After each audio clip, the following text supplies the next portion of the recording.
आप सत्संग पे पहुंच पाओ 7 बजे। तो लाने वाले गुरुजी हैं, नो डाउट, उसमें कोई दो राय नहीं है। But at the same time हमें अपने एफर्ट तो करने हैं। अगर हम खुद ही एफर्ट नहीं करेंगे तो गुरुजी घर बैठे आपको गोदी में उठा के तो नहीं लाएंगे। तो सबसे पहला तो ऑब्वियसली उन्होंने बख्शा जिन जिन को कि जो एफर्ट कर पा रहे हैं, हालांकि वो भी हम उन्हीं की नज़र से कर सकते हैं। तो अनंतम शुक्राना गुरुजी महाराज का कि उन्होंने ये सत्संग कंटिन्यू करवाए हैं। और आज का दिन रक्षाबंधन है, ये पहले नहीं पता था, बट जब संगत से ही हमें पता चलना शुरू हुआ कि रक्षाबंधन किस दिन पड़ रहा है, तो इससे अच्छा और क्या होगा कि हम उस दिन सत्संग करके गुरुजी को राखी बांध रहे हैं। तू मेरा राखा सबनी भाई, तो इससे बड़ा राखा तो वैसे भी कोई नहीं है। आप चाहे उनको भाई कह के अपना मानो, चाहे आप पिता कह के मानो, चाहे आप बंधु कह के मानो, चाहे आप माता पिता सोच के मानो, अल्टीमेटली आपकी रक्षा करने के लिए गुरुजी बैठे हैं। तो आपको कोई टेंशन की जरूरत है नहीं। तू काहे डोले प्राणिया खुद रखेगा सज्जनहार, जिन पैदाइश तू किया सोई दे आधार। तो गुरुजी ही है। जब डोलना शुरू करता हूँ मैं झूठ तो नहीं बोलता कि डोलता नहीं हूँ, तो मैं तो मेरे को लगता है सबसे ज़्यादा डोलता हूँ। बट एक बहुत बड़ी सेवा गुरुजी ने पिछले कुछ दिनों में दिमाग में डाली कि बीइंग रिस्पॉन्सिबल इन शेयरिंग सत्संग इज ऑल्सो बिग सेवा। आप कोई भी ऐसी चीज़ अगर आप गुरुजी पे सब कुछ छोड़ा हुआ है और गुरुजी को पूरी तरह मानते हो तो आप डोल नहीं सकते। अगर आप डोलते हो तो जो लोग आपको देख के गुरुजी के साथ जुड़ रहे हैं, या जो लोग आपके विश्वास पे विश्वास रख के गुरुजी पे अपना विश्वास बढ़ा रहे हैं, तो आपका विश्वास जब डगमगाएगा तो वो फिर उस संगत का, उस सेवादार का भी विश्वास डगमगाएगा। तो you have to make sure, वो भी आप अपनी मर्जी से तो नहीं कर सकते, बट हाँ गुरुजी उसके लिए आपको खुराक देते हैं अलग अलग तरह की। जैसे अगर मैं बात करूँ, इस महीने शुरू होते ही डोलना शुरू किया था। गुरुजी को पता था कि इसका दिमाग अब इधर उधर चलना शुरू होगा, नकारात्मकता भी आएगी, नेगेटिव सोच आएगी। तो उसमें गुरुजी ने क्या किया कि 9th से सत्संग देने शुरू कर दिए कॉन्टिन्यूसली। 9th से आज 19th है। गुरुजी फ्री ही नहीं होने दे रहे, क्योंकि गुरुजी को पता है कि मैं फ्री होऊंगा, दिमाग इधर उधर जाएगा, थोड़ा सा डोलना शुरू करूंगा, कुछ नेगेटिव बोलूंगा। दूसरी चीज़ गुरुजी ने की, गुरुजी ने थोड़ा सा कहा है कि तेरे को अब शांत होने की ज़रूरत है, चुप होने की ज़रूरत है। क्योंकि जब आप स्पिरिचुअल जर्नी में आगे बढ़ते हो तो चुप रहना एक बहुत मौन, एक बहुत बड़ी उसमें फैक्टर है उसका, जिससे आप स्पिरिचुअल जर्नी की तरफ जा सकते हो। क्योंकि जब आप डोलते हो या जब आपके दिमाग नेगेटिव होता है तो 101% मुंह से कोई ऐसे अपशब्द निकल जाते हैं किसी के लिए भी, अपने घर पे भी और बाहर भी, जिसका बाद में आपको पछतावा होता है। तो शायद इसलिए गुरुजी उस टाइम ज़्यादातर चुप रहने को कहते। पीछे कुछ संगत ने पूछा कि अंकल आप चुप चुप रहते हो, तो उसका कोई और रीज़न नहीं था, ना ही कोई स्ट्रेस, ना कोई डिप्रेशन। बट हाँ, when you cannot speak anything good, you should keep your mouth shut. That is what I learned from Guruji, that your words, your silence is unimportant only if your words are not worthy. So शुक्राना गुरुजी महाराज का कि उन्होंने इतनी बख्श देने के लिए, सेवा बख्शने के लिए और सिमरन बख्शने के लिए, जिसमें कल्याण करने के लिए उन्होंने ये सारे फैक्टर्स को चुना। अगर मैं कल्याण की बात करूं तो सबसे बड़ा कल्याण गुरुजी ने जो किया वो शुरू जहां से करते हैं वो है लाइफ। तो बहुत सारे ऐसे इंस्टेंसेस हुए हैं लाइफ में पिछले 3 साल में जहां पे इट वाज लाइफ थ्रेटनिंग। तो गुरुजी ने बाकी चीज़ों पे काम करने की बजाय सबसे पहले लाइफ पे काम किया। I would not have been alive अगर गुरुजी ने उस चीज़ पे कुछ अपने आप काम ना किया होता। सेकंड चीज़ जो गुरुजी बख्शते हैं वो है हेल्थ। तो गुरुजी ने हेल्थ बहुत ज़्यादा बख्शी है, बिकॉज उसमें अगर मैं कहूँ तो पिछले 3 साल में बहुत सारे उतार चढ़ाव हेल्थ में आए हैं। रिपोर्ट्स इतनी ख़राब, चाहे वो हार्ट से रिलेटेड हो, लीवर से रिलेटेड हो, ये मैंने पहले भी शेयर किया बट गुरुजी बुलवा रहे हैं, किडनी से रिलेटेड हो, माइग्रेन से रिलेटेड हो, हेडेक से रिलेटेड हो। तो ये सारी चीज़ें इतनी ज़्यादा वर्स्ट कंडीशन में थी कि वो गुरुजी के अलावा कोई ठीक नहीं कर सकता, तो कोई और डॉक्टर नहीं है जो उसमें कोई मेडिसिन दे के आपको ठीक कर सकता था। तो उसमें गुरुजी का बहुत शुक्राना है कि सबसे पहली चीज़ कि ये जो एक कॉन्टिन्यूस वाली, ये कुछ डिजीजेस तो ऐसी हैं जो आपके लाइफस्टाइल, आपके ईटिंग हैबिट से आती हैं, बट कुछ चीज़ें ऐसी हैं जो थ्रू आउट चलती हैं फॉर लॉन्ग टाइम। जैसे मेरे केस में हेडेक एक बहुत ज़्यादा जिसको कहते हैं एनर्जी कंज्यूमिंग बीमारी थी, जो होती थी जब मेरे को ना तो मेरे को किसी से बात करना अच्छा लगता था, ना मेरे को उस टाइम फ़ोन, टीवी ये सब अच्छा लगता था, ना मैं उस टाइम कोई काम कर सकता था, ना मैं उठ सकता था, बैठ सकता था, लेट सकता था। बट गुरुजी ने सबसे पहले उस चीज़ पे काम किया, वो चीज़ जड़ से ही ख़त्म कर दी। और जड़ से ख़त्म होना 22 साल की ऐसी बीमारी को वो गुरुजी के अलावा कोई और नहीं कर सकता। तो गुरुजी ने उसको करने के लिए बहुत सारा लंगर प्रसाद खिलाया है। कई बार तो ऐसा भी हुआ है कि दिन में 3-3, 4-4 सत्संग हो रहे हैं, और समहाउ ना चाहते हुए भी आप जितना मर्जी सोच लो कि नहीं दिन में एक सत्संग अटेंड करना इज एनफ, बट कई बार सिचुएशन गुरुजी ऐसी क्रिएट कर देते हैं, you are bound to attend दो satsangs, multiple satsangs in a day, you are bound to have multiplied langar prasad. जैसे पिछले 2 दिनों में भी हुआ कि 2-2 सत्संग गुरुजी ने अटेंड करवाया और दोनों जगह लंगर प्रसाद करवाया। कल अगर बात करें तो कल कुशल अंकल के सत्संग अटेंड करने के बाद कोई इरादा नहीं था कि हम एक और सत्संग अटेंड करते, बट समहाउ गुरुजी ने थॉट प्रोसेस ऐसा कर दिया और उसको पक्का भी किया उस सत्संग में बैठे बैठे, नहीं you must reach the other सत्संग। वो पर्पस क्या है मैं इतना दिमाग लगाना ही नहीं चाहता, क्योंकि दिमाग लगाना हमारा काम नहीं है। सबसे पहली चीज़ अपने घर पे सत्संग हो या फिर किसी और के घर में, मैं तो जूतों के साथ दिमाग उतार देता हूँ। दिमाग को अंदर सत्संग में लेके आने का काम हमारा नहीं है, वो अगर हम लेके आते हैं तो हम नुकसान भी अपना खुद ही उठाते हैं। तो वो हेल्थ बख्शने के बाद सबसे बड़ी चीज़ कि वो धीरे धीरे जो चीज़ें सिखा रहे हैं, क्योंकि जब तक गुरु रूपी आप नहीं बन जाते, गुरुजी ने आप पे काम करना है।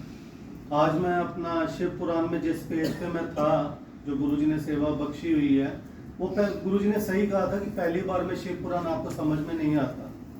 सो माई 3rd time is going on, और मैं सही बताऊं तो अभी भी पूरी तरह समझ में नहीं आता, बट कुछ पेज जो गुरुजी एम्फेसाइज करते हैं, वो गुरुजी एक ही बार, जैसे मैं रोज गुरुजी ने एक पेज पढ़ने की सेवा दी हुई है, बट कई बार गुरुजी क्या करते हैं एक पेज को आपको 3 दिन लगातार पढ़ाते हैं। वो बुक मार्क जो थ्रेड वाला है वो कॉन्टिन्यूसली, जैसे पिछले 3 दिन में एक मैं चैप्टर पढ़ रहा था, शायद मैंने अर्चना से भी शेयर किया था वो पेज, उसमें वो पाप का ही वर्णन बताया हुआ था कि हम जब पाप करते हैं वो 3 तरह से करते हैं। एक तरह का पाप होता है जो हम मन से करते हैं, दूसरा तरह का पाप होता है जो हम अपनी वाणी से करते हैं, और तीसरे तरह का पाप होता है जो हम अपने कर्म से करते हैं। अब ये कर्म, ये तीनों तरह के जो पाप हैं उसमें मिलना हमें नरकी है, बट सबसे बड़ी चीज़ कि अगर आपके कर्म वैसे बहुत अच्छे रहें या आपकी पूजा कि एक परसेंटेज, क्योंकि उसमें एक क्वांटिटी दी है, क्वांटिफाई किया हुआ है कि अगर आपने इतना पाठ किया तो गुरु आपको चुनता है। तो गुरुजी ने हमें चुना है, ये सबसे बड़ी ब्लेसिंग है। हम अगर मटीरियलिस्टिक ब्लेसिंग्स को ना सोचें कि मैं तो गुरुजी से पैसे के लिए जुड़ा हूँ या हेल्थ के लिए जुड़ा हूँ या जॉब के लिए या बिजनेस के लिए जुड़ा हूँ या प्रॉपर्टी के लिए जुड़ा हूँ, सबसे बड़ी चीज़ गुरुजी ने आपको चुना है, तो बहुत बड़ी चीज़ के लिए चुना है, आपको मोक्ष दिलाने के लिए। कल व्याख्या चल रही थी जब सत्संग में बैठे थे, जिसमें उन्होंने कहा था कि ये नहीं है कि गुरु ने हमें चुन लिया है तो गुरुजी ने हमें मोक्ष देना ही देना है, ऐसा कुछ नहीं है। शब्द से गुरुजी कितना कुछ सिखाते हैं कि मुक्ति में भी वो आपसे पूछेंगे कि भाई आपको मुक्ति चाहिए, आपका जवाब उसके बाद क्या होगा। कल की व्याख्या की अगर बात करें, उसमें गुरु नानक देव जी ने उस बिजनेसमैन से पूछा कि तेरे को मुक्ति चाहिए, कहता मेरे को मुक्ति कुछ नहीं चाहिए, आप जाओ यहाँ से, क्योंकि उसका ध्यान सारा का सारा उस टाइम बिजनेस पे था, अपने बच्चों में, अपनी फैमिली में था। फिर उसके बाद उसकी 4 साल बाद डेथ होती है। डेथ होने के बाद वो एक बैल का रूप ले लेता है। वो गुरु नानक देव जी फिर उधर से निकल रहे होते हैं, फिर 4 साल बाद आके पूछते हैं तेरे को अब मुक्ति चाहिए?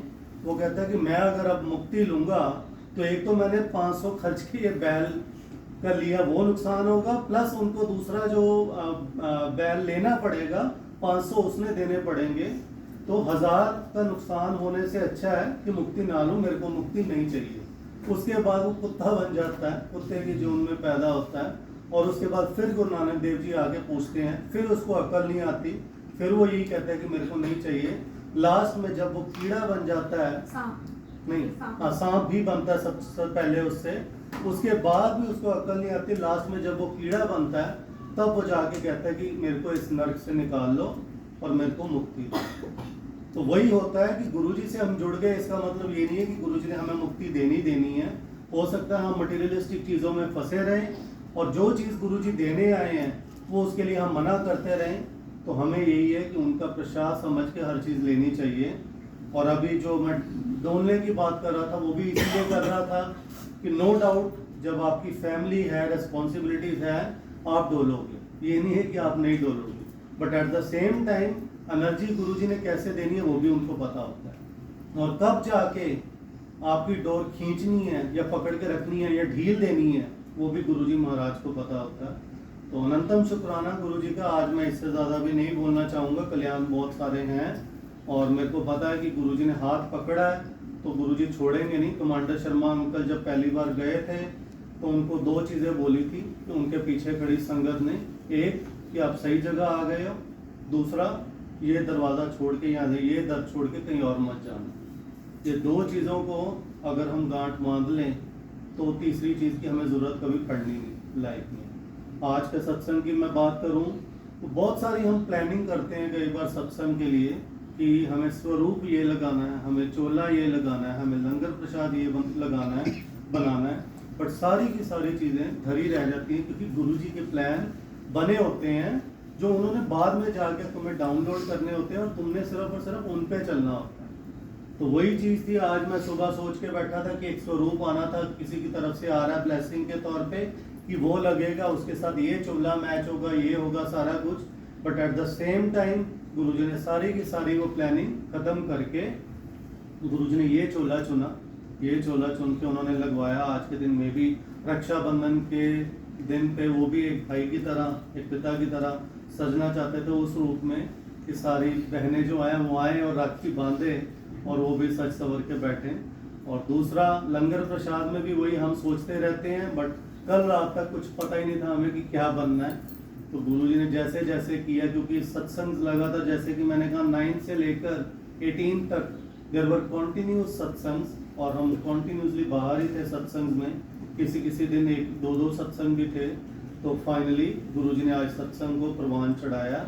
उनकी हेल्प के बिना ये सब करना बिल्कुल पॉसिबल नहीं है, और उनकी हेल्प भी वो खुद भी करते हैं और साथ में गुरु परिवार को चुनते हैं जिनको वो सेवा के लिए खुद से प्रेरित भी करते हैं, इंस्टिगेट भी करते हैं, और उनके फिर बाद में जब वो सेवा उनको मिलती है तो जो संगत करवा रही है सत्संग उसके लिए सारा काम ऐसे कर देते हैं जैसे सत्संग करना इज लाइक पीनट्स। तो अनंतम शुक्राना गुरुजी महाराज का, शुक्राना सारी संगत का जो यहाँ पे आज आई, शुक्राना सारे सेवादारों का। गुरुजी महाराज सबको नाम की दात दें, सबको अपने चरणों की दात दें, चरणों की प्रीति की दात दें, सत्संग सेवा और सिमरन की दात दें, और जो भी भूल चूक गलतियाँ पाप हुए हैं उनको बख्श दें, क्योंकि शिव भोलेनाथ हैं, वो तो भोलेनाथ से बड़ा बख्शनहार पूरी दुनिया में नहीं बना है। एक और चैप्टर में जो गुरु अर्चना को पढ़ा रहा था, एकदम गुरुजी बुलवा रहे हैं कि कई बार हम जब गलतियां करते हैं वो गलतियां हम अपने इंटेंशनली नहीं करते हैं। वो भी उसमें एक चैप्टर है कि शिव जी तो ऐसे हैं, महाशिव इतने कोतक करते हैं, उन्होंने तो ब्रह्मा और विष्णु से जानबूझ के गलतियां करवाई। क्यों? क्योंकि उनको दंड देना था, उनका अहंकार, उनकी ईगो खत्म करनी थी। उसके लिए उन्होंने ऐसे कोतक रचे, वर्ड वही यूज करो जो मैंने पढ़ा है तो आप उसको समझ सकते हैं कि जानबूझ के वो करते हैं कि वो गलती करें, ब्रह्मा और विष्णु और गुरु शिव जी जो महाशिव जो हैं वो उनकी ईगो और अहंकार को खत्म कर सकें, उनको दंड देंगे। तो उसमें कई बार हमारे पेट्रोल में वैसे भी ये चीज़ें नहीं होती, but at the same time जैसे कि मैंने कहा कि गुरुजी को पता होता है किसको कौन सी चीज़ पहले ब्लेस करनी है, कौन सी चीज़ बाद में ब्लेस करनी है। आज भी शब्द में चल रहा था कि हमें अपना उस टाइम में सब्र रखना, जुड़ के रहना पहली चीज़, और जुड़ने के बाद हमने वो टाइम का सब्र, टाइम के लिए पेशेंस रखनी, सब्र रखना, ये बहुत ज़रूरी है। अनंतम शुक्राना फिर से गुरुजी महाराज का, जो ये धीरे धीरे वो संगत से मिला के, गुरु परिवार से मिला के, शब्द बानी के थ्रू, सत्संग नरेशन के थ्रू हमें ये सारी चीज़ें सिखा रहे हैं। अभी बहुत लंबी, मैं तो अभी गलतियों से भरा पड़ा हूँ, वो सारी गलतियाँ धीरे धीरे दूर करने की कोशिश कर रहा हूँ, और वो भी मैं खुद नहीं कर पा रहा हूँ। मैं रोज़ ही गुरुजी को अरदास करता हूँ कि गुरुजी मेरे से तो गलतियाँ बहुत होती हैं, आप ही रोक सकते हो, और कोई नहीं रोक सकता, क्योंकि उनके अलावा कोई है नहीं जो आपको कंट्रोल कर सके। तो वही इन गलतियों को बख्शेंगे भी, और आगे ना कर पाओ आप गलतियाँ, उसके लिए रोकेंगे भी। जय गुरु जी, अनंतम शुक्राना गुरु जी। अमित अंकल, एक मिनट मैं आपको राखी बांधना चाहती हूँ। गुरु जी सामने बैठे हैं तो आप उनको राखी बांधो। नहीं, मैंने गुरु जी से सुबह बात कर ली थी। मेरे सगे भाई का नाम भी अमित है, लेकिन आज 10 साल हुए मेरे से उसने बात करना छोड़ दिया, तो गुरु जी ने आपको सेम नाम पे मेरा भाई बना। जय गुरु जी। प्लीज जरूर।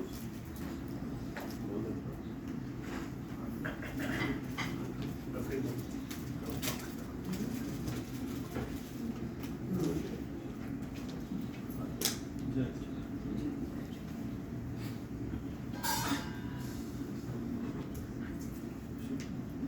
प्रशांत